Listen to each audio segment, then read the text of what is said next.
폴란드 K2 블랙팬서가 국제무대에 데뷔했다. 고양이들은 굴을 떠났다. K2 전차가 세계로 출격했다. 첫 해외여행이다. 지난 5월 15일 폴란드 제9 기갑기병여단이 K2 전차를 이끌고 슬로바키아 영토에서 진행되는 슬로바키아 실드 25에 참가했습니다. 슬로바키아는 K2 전차 도입에 가장 큰 관심을 가지고 협의하고 있는 국가 중 하나로 폴란드가 가지고 온 K2 전차에 굉장한 관심을 나타냈습니다. 마치 이번 훈련은 폴란드 기갑병들이 슬로바키아 기갑병들에게 K2 전차가 얼마나 훌륭하고 뛰어난지 알려주고 시연해주고 홍보해주는 장이 되어버렸습니다. 비가 와서 진창이 된 슬로바키아 훈련장을 K2 전차는 아무렇지 않게 돌파하며 그 위력을 제대로 보여줬습니다. 슬로바키아 훈련장을 질주하는 K2 전차에 슬로바키아 군인이 와서 타보고 폴란드 기갑병들에게 여러가지로 물어보는 장면이 포착되었습니다. 1960년대 만들어진 러시아의 T-72 구형전차를 몰다가 최신형 K2 전차는 슬로바키아 기갑병들에게는 신세계였습니다. 폴란드 매체 즈비암은 이번에 최소 4대의 K2 전차가 슬로바키아로 갔다며 폴란드 K2 전차는 엘블롱의 제16 물류연대에 속한 바퀴 달린 차량을 이용해 수송되는 장면이 보도되었다고 했습니다. 이번 출격은 K2 블랙팬서의 국제 첫 데뷔이며 슬로바키아 훈련장에서 K2 전차가 슬로바키아 의사 결정권자들에게 관찰의 기회가 될 수 있다고 했습니다. 이번에 K2 전차 출격에 폴란드가 사활을 건 이유 중 하나는 지금 슬로바키아가 폴란드에서 생산되는 K2 전차를 구입하겠다는 의사를 보였기 때문입니다. 지난 2022년 8월 폴란드는 K2 전차 180대를 주문하고 지금까지 110대를 인도받았습니다. 3년도 채 되지 않아서 100대를 넘게 인도한 것인데 5년이 지나도 5대를 받기 힘든 독일산 전차와는 차원이 다른 속도였습니다. 나머지 70대는 연말까지 인도될 예정인데 지금 폴란드는 한국과 추가적인 180대의 2차 계약을 눈앞에 두고 있습니다. 폴란드 5월 안에 K2 전차 2차 계약을 마무리할 것으로 보이는데 규모는 180대 총 9조 원 가량으로 추정되고 있습니다. 최근 폴란드 군사 매체 디펜스24는 폴란드 총리에게 K2 전차 2차 계획에 대해서 인터뷰를 했습니다. Panie premierze, dzień dobry, bardzo dziękuję, że znalazł pan czas z nami porozmawiać. Pierwsze pytanie, jesteśmy na tle czołgu K2, więc nie może zabraknąć tego pytania. Kiedy będzie finalizacja umowy na K2.pl, które pozwolą nam produkować te czołgi w Polsce? My jesteśmy gotowi, jako rząd zrobiliśmy wszystko, co możliwe. Jeszcze dzisiaj rano rozmawiałem z wiceministrem obrony Republiki Korei. Mówił o różnej trudnej sytuacji politycznej, ale mówił, że to nie wpływa na nasze relacje. Ja też zapewniałem o jak najszybciej chęci implementacji. Wiem, że przemysły zbrojeniowe już są coraz bliżej tego porozumienia. Chciałbym, żeby się to stało jak najszybciej jest to możliwe. To już zależy już tylko od z jednej strony Polskiej Grupy Zbrojeniowej, a z drugiej strony od przemysłu koreańskiego. My możemy się zgodzić tylko na wersję, która gwarantuje zabezpieczenie interesu Skarbu Państwa i bezpieczeństwo Polski pod tym względem, więc kibicujemy, wspieramy, robimy wszystko, co możliwe ze strony administracji, ale teraz rola przemysłów jest kluczowa. 폴란드가 폴란드 현지에서 생산되는 K2PL을 계약하고 현지 생산을 통해 폴란드는 물론 슬로바키아에게까지 수출이 확정된다면 유럽은 물론 전 세계로 K2 전차 수출이 본물을 이룰 것으로 전망되고 있습니다. 지난 19일 현대로템은 올해 1분기 연결 기준 영업이익이 2029억 원으로 발표했습니다. 지난해 같은 기간보다 354% 증가한 것으로 시장 추정치를 웃도는 깜짝 실적입니다. 현재 지난해 K2 전차 현지 테스트를 끝낸 루마니아가 올해 말까지 무려 300대를 도입하려고 있고 올해 재정학적 리스크가 심화되면서 각국이 전차 도입에 적극적으로 나서고 있습니다. 현재 K2 전차 도입을 검토하고 있는 국가들이 많은데 슬로바키아 104대, 페루 200대, 사우디 700대, 모로코 400대 등 K2 전차에 대한 수요가 폭증하고 있습니다. 방산업계에서는 글로벌 전차 시장에서 미국 에이브럼스, 독일 레오파드, 한국의 K2 전차 3파전이 계속되는 가운데 납기와 가성비를 갖춘 K2 전차는 여전히 매력적인 선택지가 될 수밖에 없다고 말하고 있습니다. 많은 나라들은 아직도 전쟁을 끝내지 않고 있는 러시아와 바로 맞서는 폴란드를 주목해서 보고 있습니다. 폴란드에서는 K2 전차가 도착하자마자 빠르게 실전 배치하고 있는데 지난 5월 5일에는 폴란드 제15 기계여단에 K2 전차가 이동하는 장면이 목격되었습니다. 15 기계여단은 제16 기계사단 소속으로 북동부 국경방어와 나토 작전에서 중요한 역할을 수행하고 있습니다. 이 부대는 그동안 러시아 T-72를 기반으로 만든 PT-91 트바르디 전차를 K2 전차로 빠르게 교체하고 있습니다. K2 전차는 트바르디와는 차원이 다른 기동성과 정확성을 지닌다고 환호하고 있습니다. K2 전차 K9 자주포를 도입해 러시아와 벨라루스 위협에 대응하는 최전선 부대 제15 기계여단은 굉장히 중요한 역할을 할 것으로 기대하고 있습니다. 얼마 전 폴란드에서는 폴란드군 전통 복장을 착용한 군인들이 K2 전차를 중앙에 두고 찍은 사진이 화제가 되었습니다.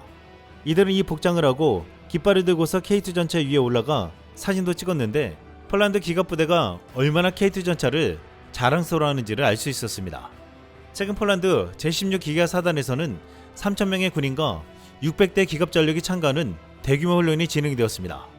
여기에 K2 전차와 F-16 전투기가 함께 기동하는 모습이 포착되었습니다. 브레이브 디직 25라 지어진 이 훈련에 참가하는 군인들은 날씨와 지형에 관계없이 모든 조건에서 낮과 밤 모두 작전을 수행한다고 했습니다. 이 훈련에는 리투아니아, 스웨덴, 체코군도 참여했습니다. 폴란드에서 펼쳐진 이 연합훈련에 참가한 K2 전차의 유형은 놀라웠습니다. 험지와 평화를 넘나들며 질주했는데 이제 폴란드 기갑병들은 K2 전차에 완전히 적응한 듯 보였습니다. 폴란드가 유럽에서 K2 전차를 수출하는 전진기지가 될 것이라고 기대하고 있는데 현재 모로코와 페루도 K2 전차 도입을 공식적으로 추진하면서 한국 방산 세계 진출이 확대되고 있습니다. 지난 18일 폴란드 디펜스 24는 블랙팬서가 남미에 도착했습니다 라는 제목으로 K2 전차가 페루 방산 전시에 도착해 전시되어 있는 사진을 보도했습니다. 디펜스 24는 한국 무기가 페루를 정복할 수 있을까 라고 질문하며 페루 박람회에는 폴란드 시장에 이미 알려진 다목적 사륜 구동 차량 KLTV도 선보였고 K808 장갑차와 K2 전차 등이 전시된 모습을 보여줬습니다. 매체는 이런 종류의 무기가 선보인 것은 한국 무기 산업이 이 지역에서 계약을 따내려는 야망을 보여주는 것으로 한국은 얼마 전부터 이 분야에 점점 더 관심을 보이고 있다고 설명했습니다. 여기서 가장 가능성이 높은 무기는 K2 전차로 보이는데 이 전차는 구형 T-55의 잠재적 후속 전차이며 페루군은 최대 200여 대를 K2 전차로 바꾸려고 한다고 했습니다. 현재 페루에서는 K2 전차가 온다면 진정한 혁명이라며 반기고 있습니다. 얼마 전 폴란드 제16 기계사단은 K2 전차와 K9 자주포를 가지고 훈련하는 장면을 긴박감 넘치는 음악과 함께 영상으로 만들어 올렸습니다. 이 영상은 홍보 영상에 가까웠는데 이를 보고 폴란드 네티즌들은 이렇게 말했습니다. 아름다운 짐승들. 최근 인도와 파키스탄 간 국경 지역에 무력 충돌이 벌어지자 인도군의 국경 주력 무기인 K9 자주포가 크게 주목을 받았습니다. K9 자주포는 러시아 우크라이나 전쟁이 벌어지자 유럽국들에게 게임 체인저 역할을 할 것이라고 했는데 이러한 주장이 현실이 되었습니다. 러시아는 미 트럼프가 지속적으로 압박하고 있지만 아직 전쟁은 멈추지 않고 있습니다. 지난 19일 트럼프와 푸틴은 2시간 넘게 전화통화했지만 휴전 합의가 또 불발되었습니다. 이런 가운데 러시아의 다음 공격 대상으로 지목된 유럽 국가들은 초비상이 되었는데 폴란드와 발트 3국뿐만 아니라 노르웨이, 핀란드, 덴마크 등 북유럽 국가와 불가리아, 체코, 헝가리 그리고 독일까지도 우려하고 있습니다. 이들 국가들은 5월이 되자 러시아의 침략을 가정하고 훈련하고 있는데 이 훈련에 하나같이 등장하는 것이 K9 자주포입니다. 세계 점유율 1위의 최강 자주포 K9 자주포는 러시아의 침략을 억제할 최강의 방어 수단으로 여겨지고 있는데 이 때문에 훈련에서 가장 핵심적인 역할을 하고 있습니다. 최근 에스토니아 최대 규모 훈련 해지오그에 K9 자주포가 나타났습니다. 16,000여 명이 넘는 에스토니아군과 동맹군이 5월 5일부터 23일까지 훈련하는데 지난 9일 에스토니아 4단 포병대대 예비군이 중앙훈련구역에서 K9 사격을 실시했습니다. K9 사격을 하는 에스토니아군의 모습은 굉장히 진지했습니다. 에스토니아는 지난 4월 K9 자주포 6문을 추가로 인수하며 포병 전력을 강화했습니다. 에스토니아는 러시아와 국경을 맞댄 인구 약 130만 명의 소국으로 K9 자주포는 에스토니아의 핵심 전력입니다. K9 자주포는 장거리 사격 능력과 높은 기동성으로 국토 전역을 커버 가능해 러시아의 침입 억제에 큰 효과가 있고 무엇보다 우리도 반격할 수 있다는 강력한 메시지를 지닌다고 했습니다. 에스토니아는 K9 자주포를 도입해 나토 기준 포병 전력 보유국으로 격상했고 나토 내에서도 존재감이 커졌다고 했습니다. 또한 폴란드가 지금 몇몇 나토 회원국의 군대와 함께 대규모 군사훈련을 실시하고 있습니다. 이 훈련의 이름은 브레이브 보아 25인데 한국어로 용검한 멧돼지 훈련입니다. 멧돼지는 강인함, 끈질김, 돌파력을 상징한다고 했는데 이 멧돼지 훈련은 5월 말까지 계속된다고 했습니다. 러시아 칼리닌그라드 주위와 국경에서 불과 70km 떨어진 폴란드 북동쪽 오류지시 훈련장에서 실시되었는데 여기에 K9 자주포와 K2 전차가 대거 등장했습니다. K9 자주포의 모습은 훈련의 이름과 같이 험지와 평원을 돌파하는 멧돼지와도 같아 보였습니다. 또한 최근에 폴란드 제1마주리안 포병여단은 K9 자주포에 대한 드론 방어막 시험 현장을 공개해서 화제가 되었습니다. 현대지원에서 드론이 적극적으로 활용되면서 거대한 기갑 전력들이 쉽게 격파되는 모습이 목격되고 있는데 폴란드는 이러한 우려를 불식시킬 만한 시험을 시행한 것입니다. 폴란드군은 K9 자주포에 방어 그릴을 장착한 사진을 공개했습니다. 지금 폴란드에서는 K9 자주포를 훈련하면서 드론 방어 시스템까지 준비하고 있는데 디펜스24는 훈련 현장을 찾아가 실제 K9 자주포를 운영하는 병사들의 인터뷰까지 보도했습니다. Zacznę od razu od ostatniego tematu, bliskiego sercu Antoniego, który widział na własne oczy. Polskie K9 na poligonie. Antoni, jakie refleksje, jakie wrażenia przynosisz do studia? Zanim powiem o jakichś refleksjach, to myślę, że wypadałoby powiedzieć, dlaczego K9 pojawiły się na poligonie w Nowej Dębie. Otóż był to element szerszego programu Klubu Użytkowników K9, który po raz pierwszy zebrał się w Polsce, 4. edycja tego wydarzenia, które pod względem takim koncepcyjnym, organizacyjnym przypomina coś, co znamy pod nazwą Leo Ben. I tutaj w Krakowie, a następnie w Nowej Dębie z przystankiem w Stalowej Woli zebrało się 10 użytkowników tego sprzętu, plus jeszcze obserwatorzy w postaci Stanów Zjednoczonych oraz Szwecji.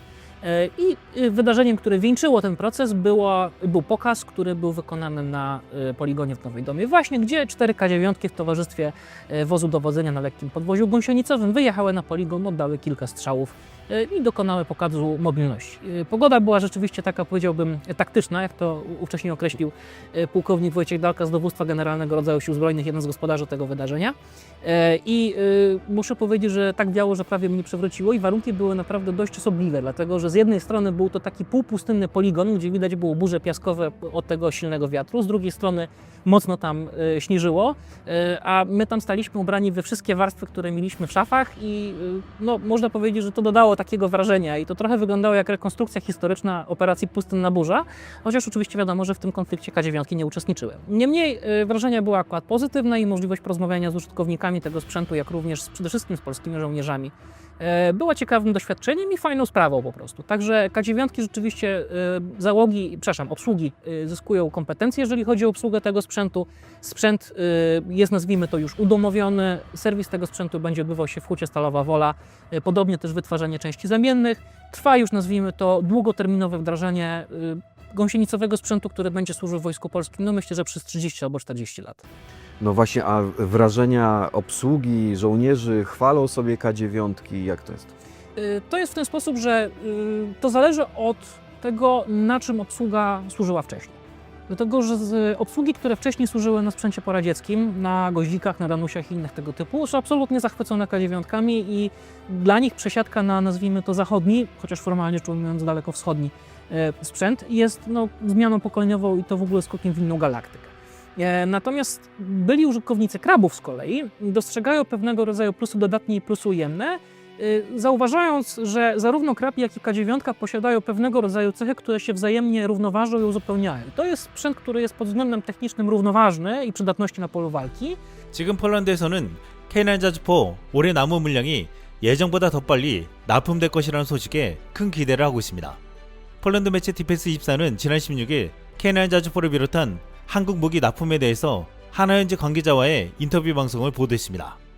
Dzień dobry, Robert Szelenbaum, szef kluczowych programów Hanwha Aerospace.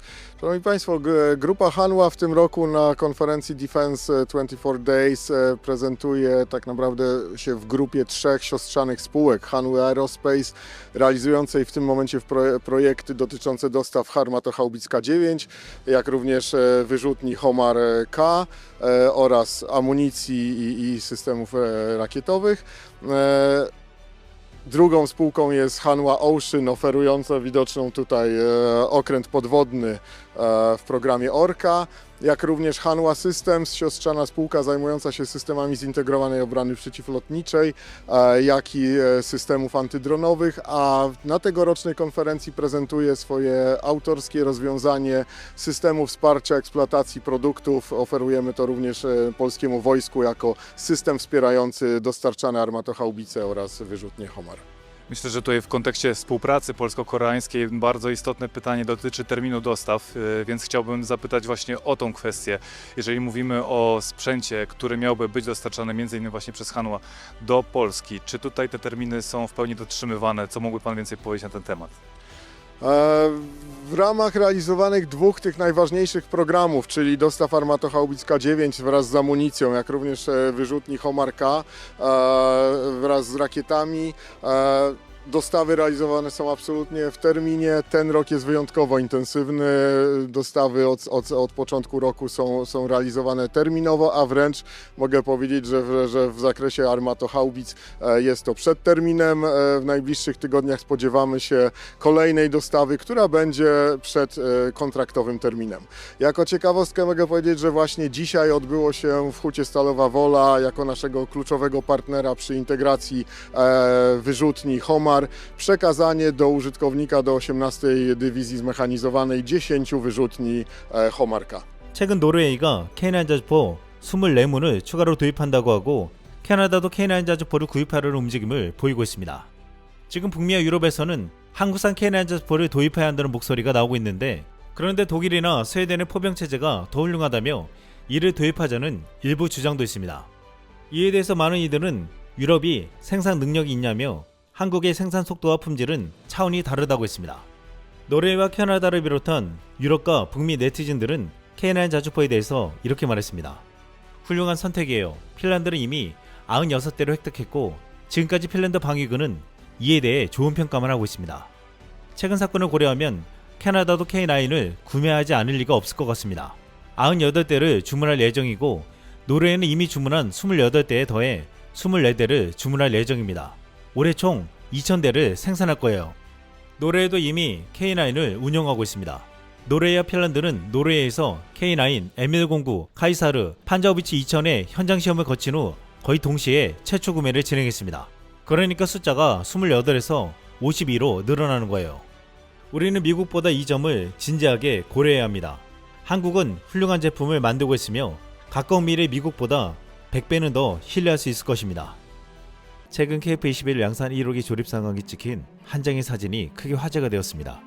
현재 1호기 조립이 문제없이 진행 중이고 벌써 12호기까지 조립에 착수했다고 했습니다. 중국, 일본 등 주변국들은 물론 전 세계가 지금 이 소식을 주목하고 있습니다. 이 중에서 가장 큰 관심을 가지고 있는 중동에서 긴급히 이를 보도했습니다. 중동 군사 매체 디펜스 아랍은 18일 이 사진을 보도하며 한국은 대량 생산되는 최초의 KF-21 보람의 전투기 조립에 진전을 이루고 있다라고 말했습니다. 이번 주에 공개된 사진에 따르면 이 4.5세대 다목적 전투기의 첫 번째 생산 모델 작업이 아무런 문제 없이 진행되고 있다는 것을 나타냈다고 했습니다. 또한 F-50을 무려 100대나 도입하려고 하는 이집트의 한 언론 매체는 KF-21은 한국을 엘리트 클럽에 진입시켰고 본격적인 생산을 향해 나아가고 있습니다 라고 보도했습니다. 이 매체는 KF-21의 가격은 약 6,500만 달러로 추산되며 라팔이나 그리펜과 같은 전투기와 강력한 경쟁자가 될 것으로 보인다고 했습니다. 여기에는 타우러스, KPD-350과 같은 정밀 유도 미사일을 운반할 수 있는 능력이 있어 막강한 공격력을 갖추었다고 했습니다. KF-21은 2025년까지 1000회 시험 비행을 도입하였으며 나토를 포함한 국제 표준에 따라 운항 서비스에 들어갈 가능성이 높아졌다고 했습니다. 이 전투기는 효율성과 비용의 균형을 잘 잡았기 때문에 예산이 제한된 국가에 매력적인 옵션이라고 했습니다. KF-21 보람에는 아시아 태평양 지역의 산업 및 군사적 균형에 있어 전환점을 상징하며 어쩌면 세계 무대에서도 그럴 수 있다고 전망했습니다. 최근 세계가 주요 강대국에 대한 무기체계 의존성을 제고하는 시점에서 한국은 산업적 야망과 전략적 규율을 결합한 독특한 모델을 제시한다고 했습니다. 또한 다양한 유혹과 예산 제약이 있는 세상에서 KF-21과 같은 플랫폼은 많은 국가에게 사치품보다는 필수품이 될 수 있다고 말했습니다. 이제 KF-21은 많은 국가들에게 필수품이 될 준비를 하고 있습니다. 현재 KF-21 관련 협의를 카이에 요청하며 문의 중인 국가는 필리핀, 사우디아라비아, UAE, 폴란드, 인도네시아, 말레이시아, 태국 등으로 알려져 있습니다. 최근 인도와 파키스탄의 충돌에서 KF-21의 경쟁자 라팔이 중국산 전투기에 격파되는 충격적인 소식에 KF-21은 더욱더 많은 나라들의 주목을 받고 있습니다. 국내 한 군사 전문가는 만약 라팔이 아니라 KF-21이었다면 중국산 전투기가 바로 격파되었을 것이라고 했습니다. 이번에 인도의 라파 전투기의 주력 공대공 미사일은 최대 사거리 80km의 미카 공대공 미사일인데 이에 맞선 파키스탄 중국산 전투기 젠10C는 수출형 사거리 145km의 PA-15 공대공 미사일을 장착했다고 했습니다. 사거리가 거의 2배에 가까운 중국산 PA-15가 압도하는 것은 당연해 보였습니다. 하지만 KF-21에는 이미 사거리 200km를 가진 현존 최고의 중거리 공대공 미사일을 장착해 상대가 안 된다고 했습니다. 지금 KF-21 분담금을 내지 않으면서 라파 전투기 계약을 했던 인도네시아는 거의 멘붕에 빠져 있습니다. 인디 매체 조나 자카르타는 지난 17일 인도 라파 추락 사고 인도네시아가 주목받는다. 전문가들은 이런 의견이라는 제목의 기사를 보도했습니다. 인도의 국방을 감독하는 국회의원 데이브 락소노는 라팔이 격추된 것에 대해 분쟁 지역에서의 검증되지 않은 주장은 특정 무기 시스템의 효과성이나 실패를 평가하는 유일한 근거로 사용될 수 없습니다. 라고 말했습니다. 또한 싱가포르의 S 라자라트남 국제대학원의 연구원인 아디프리 아마 리즈키도 라파는 현재 세계 최고의 전투기 중 하나입니다. 단순히 정견 플랫폼을 구매하는 것만이 중요한 것이 아니라 플랫폼을 운영할 수 있는 전문성이나 지식도 필요합니다. 라고 말했습니다.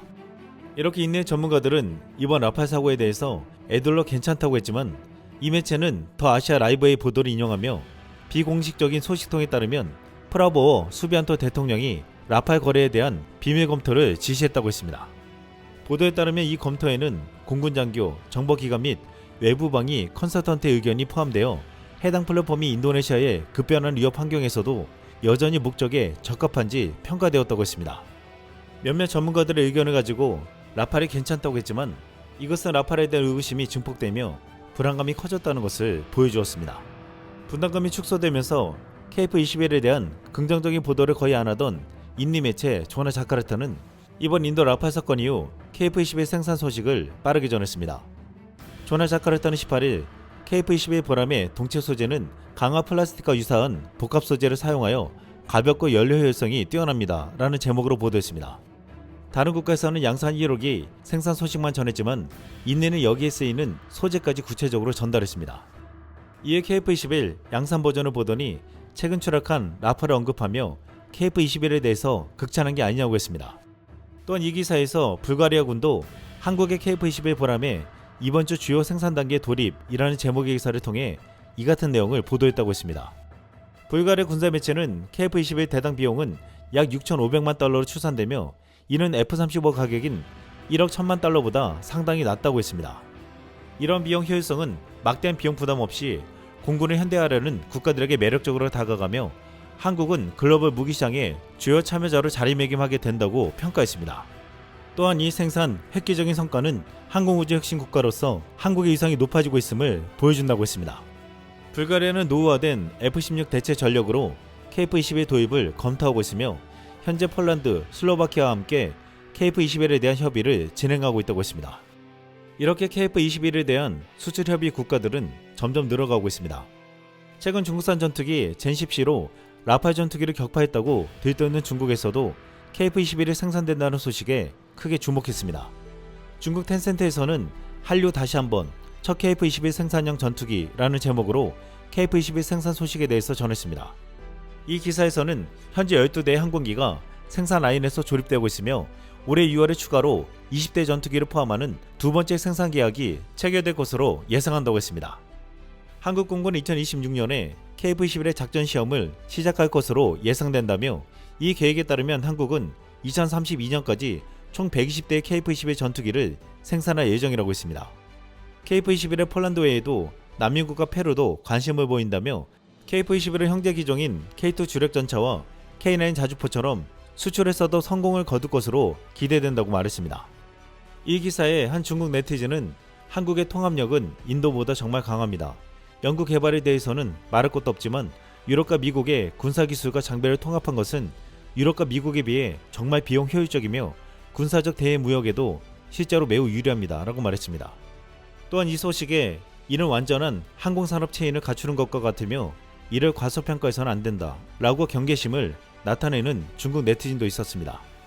최근 한 미국 군사 매체는 F-35는 잊어버리세요. 캐나다가 한국에 F-35 라이트를 구매할 수도 있습니다 라고 보도했습니다. 트럼프의 관세 전쟁으로 인해서 캐나다가 KF-21을 살 수도 있다는 전망이었는데 최근 캐나다 최고 공군 전문가는 F-35에 의존하면 안 된다고 강변했습니다. 먼저 이 매체는 백악관의 호전적인 수사로 인해 지정학적 불확실성이 팽배한 세상에서 미국의 가장 오래되고 소중한 동맹국 중 하나가 이전에는 상상도 할 수 없었던 생각을 하고 있습니다 라고 말했습니다. 이 매체는 전 캐나다 공군 사령관이자 예비 중장인 이반 블론딘의 말을 전했는데, 블론딘은 미국의 동의 없이는 어떤 나라도 F-35를 오랫동안 운영할 수 없다는 것이 현실입니다 라고 말하며 구체적으로 F-35의 문제점에 대해서 이렇게 설명했습니다. 미국은 F-35의 운영 소프트웨어, 업데이트, 업그레이드, 정비, 부품 및 무장을 통제합니다. 현재 미국 F-35 프로그램이 해외 파트너의 부품 생산에 의존하는 것은 당연하게 여겨질 수 없습니다. 미국과 가장 가까운 동맹국들의 관계가 악화되고 있는 상황에서 현 행정부는 언제든지 이러한 계약을 종료하고 자국 방위에 필수적인 필수 부품 생산을 본국으로 송환할 가능성이 있으며 이는 프로그램의 50년 수명 동안 지속될 것입니다 라고 말했습니다. 블론딘은 제2차 세계대전 종전 이후 수많은 국가의 중요한 요소였던 미국의 방위력에 대한 의존은 더 이상 보장되지 않습니다 라고 덧붙였습니다. 이 매체는 블론딘의 주장을 전하면서 스텔스 시장에는 더 이상 미국산 F-35만 있는 것이 아니라며 최근 외국산 전투기 하나가 캐나다 왕립공군의 선택지로 떠오르고 있다고 했습니다. 그것은 바로 한국의 KF-21이라고 말했습니다. 지금은 비록 F-35에는 미치지 못하지만 한국은 놀랍게 진화시킬 계획을 가지고 있다고 했습니다. 이미 한국이 제시한 KF-21의 5세대, 6세대 계획은 많은 국가들에게 큰 기대와 신뢰감을 안겨주고 있습니다. 글로벌 군사 매체 디펜스 익스프레스는 하나 에어로스페이스가 KF-22 전투기에 미국산 F-414 엔진을 대체하고 향후 6세대 전투기의 기반이 될 독자 엔진 개발에 공식 착수한다고 지난달 30일 보도했습니다. 이것은 미국의 기술 통제에 따른 수출 제약을 피하고 기술 종속에서 벗어나기 위한 전략적 포석이라고 말했습니다. 하나 에어로스페이스는 최근 공개한 홍보 영상을 통해 2030년대 개발을 목표로 하는 6세대 전투기 콘셉트를 제시했습니다. KF-21의 엔진을 자체 개발, 교체하는 것은 미국 기술 의존도를 낮추고 전투기 수출을 원활하게 하려는 전략의 일환으로 해석되고 있습니다. 과거 한국이 전투기를 만든다고 하자 미국 록히드 마틴은 코웃음을 지었습니다. 절대 할 수가 없다고 말했습니다. 하지만 한국은 전 세계 역사상 유례없이 빠르게 개발에 성공했고 이제는 전 세계 전투기 시장에 핵으로 떠오르고 있습니다. 이상 쓸모했습니다.